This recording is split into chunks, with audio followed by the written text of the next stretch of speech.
là, bonjour à tous et aujourd'hui on va voir la différence entre différents suffixes honorifiques.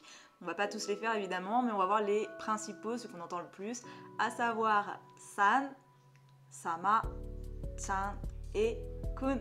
C'est ceux que vous me demandez le plus souvent, c'est ceux que vous entendez le plus souvent dans vos animés préférés. On va voir la différence maintenant. Donc on va commencer par celui qu'on entend partout, à savoir san. C'est un suffixe honorifique du coup qu'on utilise après un nom ou un prénom. Alors jamais un suffixe honorifique après notre nom ou prénom, c'est jamais pour soi. Et donc ce san qui est communément traduit en français par monsieur, madame, mademoiselle, c'est une marque de respect envers un inconnu, quelqu'un qu'on ne connaît pas forcément, un de nos supérieurs, un collègue, en tout cas quelqu'un à qui on veut montrer une forme de respect. En ce qui concerne sama, c'est le rang encore au-dessus de san. C'est vraiment une marque de grand respect donc envers les clients, les supérieurs hiérarchiques assez haut placés, type PDG, etc. On emploie d'ailleurs souvent kami-sama pour parler des divinités. Et donc comme j'ai dit pour san, jamais après son nom ou son prénom à soi. On n'est pas Vegeta dans Dragon Ball à dire Vegeta-sama.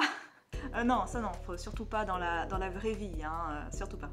En ce qui concerne chan, ça va être attaché à un prénom ou nom de petite fille, de jeune femme.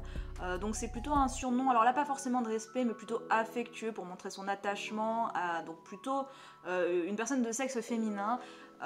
Alors les choses ont tendance à changer, moi j'entends beaucoup d'hommes, enfin de groupes de garçons, que ce soit au collège ou au lycée, utiliser entre eux chan, vous savez les choses évoluent, hein, donc voilà, chan à la base plutôt pour les filles, et kun c'était justement le pendant, mais entre hommes, entre garçons, jeunes garçons, donc toujours aussi un petit peu affectueux pour montrer son attachement, entre hommes, mais j'entends également des jeunes filles l'utiliser entre elles, surtout des collégiennes, des lycéennes, c'est surtout en tout cas de mon expérience. Donc à la base, chan pour les filles, kun pour les garçons, mais il faut savoir que les choses ont tendance à changer, donc on l'utilise un petit peu comme on veut maintenant. En tout cas, c'est l'impression que j'en ai. Donc bien sûr, des suffixes honorifiques, vous en connaissez d'autres, il y a les senpai, les sensei, les dono, etc. Il y en a plein. On verra ça dans une prochaine vidéo si ça vous intéresse.